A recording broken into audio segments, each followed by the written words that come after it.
Hey everybody. So as y'all can see, no makeup, hair's a mess. I've been sick, so I'm coming to you from my couch. I just really want to talk to you guys about what happened yesterday, as unfortunately, as we all know, Robin Williams took his life.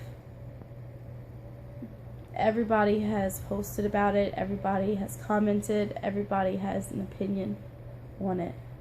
And I'm hoping that maybe I can offer a different perspective of some kind of what goes on with a person whenever they get to that place. You see, before my own suicide attempt, I had very judgmental outlook on suicide. That is the one thing, and I was so dead set on that if you do that you are weak, that you are selfish, that you are taking the easy way out. I used to always preach, if you just give it some time and get through it, look back a couple months down the line or a year later and you'll see that it wasn't that bad. That's what I would always say. But I've learned something. People who get there to that place and they make that decision, they're not weak. Some of the strongest people I've ever known, some of the sweetest and who you would think would be the happiest people I've ever known, have made that decision. It's not weak, it's desperation. I've talked about Crohn's and I've talked about invisible illnesses and how Crohn's disease is an invisible illness. Well, guess what? Invisible illnesses don't just refer to what's physical. Your brain is an organ too, and your brain is the most vital one if you think about it. It tells your heart to beat. It tells you can wiggle your fingers. It tells you get up and go to the store, and it makes everything in your body work. So what happens when the mind gets sick? There's a chemical imbalance up there. Now for some people, this can be triggered by traumatic events and stressors in life. And then you have some people who have no reason whatsoever to be depressed, but they are. No reason whatsoever to have anxiety, but they do. There's a reason for that. Think about whenever you get sick with other things, like you get earache. Okay, you might not have done anything. You just wake up one morning and your ear starts hurting, or your stomach starts hurting, or whatever it may be. But the point is that things go wrong. You go out in public and you pick up a germ, or you pick up this, you pick up that. There's not always a reason for it though. Just we don't know where we picked up viruses and stuff from a lot of times. So it's the same thing. If something gets in the brain, you have a chemical imbalance, which is something that is out of your control. Whenever it comes to depression, when it comes to anxiety, when it comes to cutting, people like to throw some words around, crazy being one of them. People throw that word around way too much and they use it way too liberally.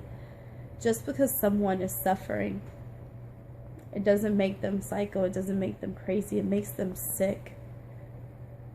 And I guess it's one of those things that unless you've been there and you experience it yourself, then you really have, you don't have a clue. It's just like Crohn's. I can tell you guys about it all I want. I can put up all these pretty little illustrations. I can do all of that. But unless you have the disease, there's no way that you can know.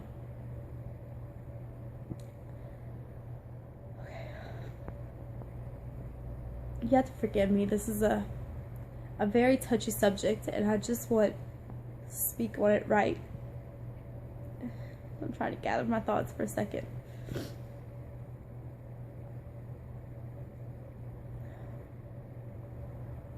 Whenever you have that chemical imbalance in your brain is sick. It's a sick organ, just like the rest of your organs get sick. But your thinking, your perception, has changed, and it's different from the mindset of a normal person.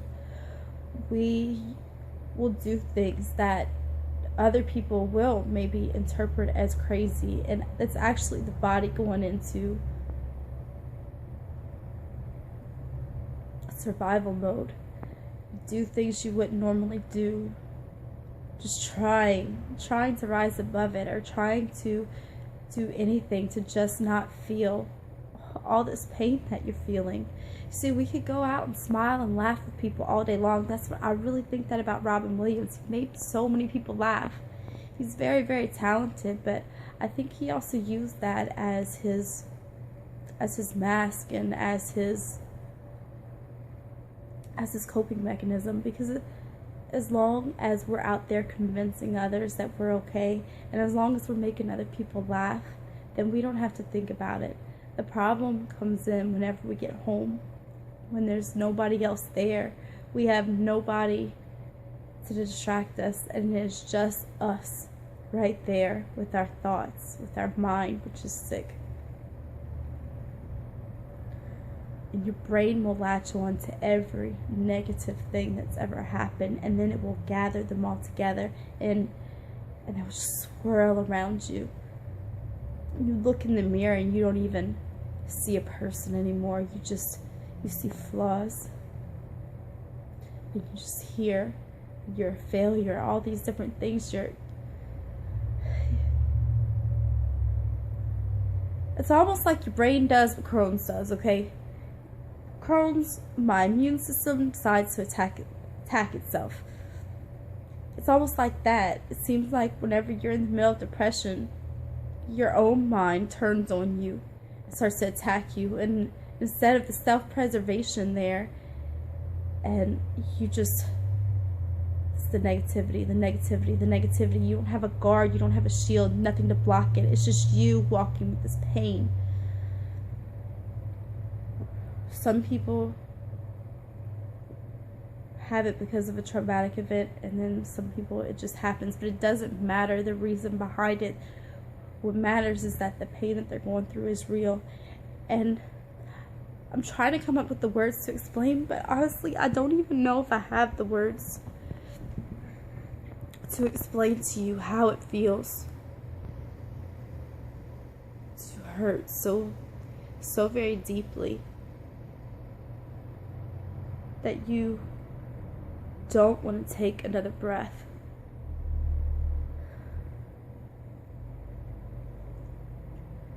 See, for my own, I've had some traumatic things happen in my life, and that's not something that I want to talk about. And then I have my disease. This disease is it's not just physical. It causes depression. It causes all that. We go through that because it's an everyday thing, and it's exhausting. The other stuff that I had gone through, and then that to bat, every day I was in so much physical pain, and I was in so much emotional pain. I was seeking help. I was even going to 2 different counselors because I didn't want to be that person. I didn't want to do those things. I didn't want to take my life. I was a mother, and I grew up without a mother. Not that I grew up without a mother, because I grew up with a mother. I mean, I grew up without my mom. She passed away when I was just a little girl. And I know the kind of hole that can leave in your heart. So to turn around and do that to my children, it's the most selfish decision I ever made. Something I don't know if I'll ever be able to truly forgive myself for. And I'm going to tell you, when I was sitting in those counseling appointments, they would even ask me, like, do you have suicidal thoughts? And I would say, no, I don't. I would never kill myself, because I would never do that to my children. And because I'm religious, so I feel like if you do that, you go down there where I don't want to go. But I did tell them that but if a bus hit me, if a car hit me or a bus hit me, I'll be thankful. I don't want to take another breath. I don't think I can take another breath. I can't continue to just suffer.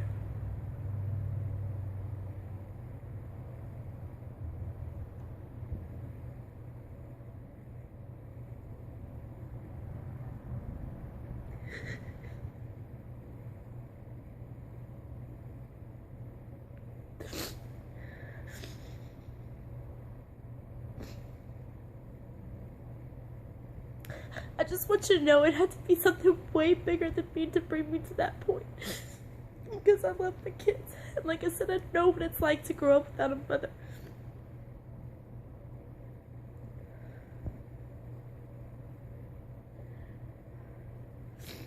I was desperate. I wasn't weak, I was desperate for a solution, for relief. And I was seeking out solutions, and it didn't happen. I'm so thankful that I pulled through and that I was given a second chance, and I've been taking that and trying to run with it. Every day I'm trying to work on the person that I am to be a better person than I was the day before, because one day that's a conversation I have to sit down with my children and have. And I don't know how I'm going to do that. But when that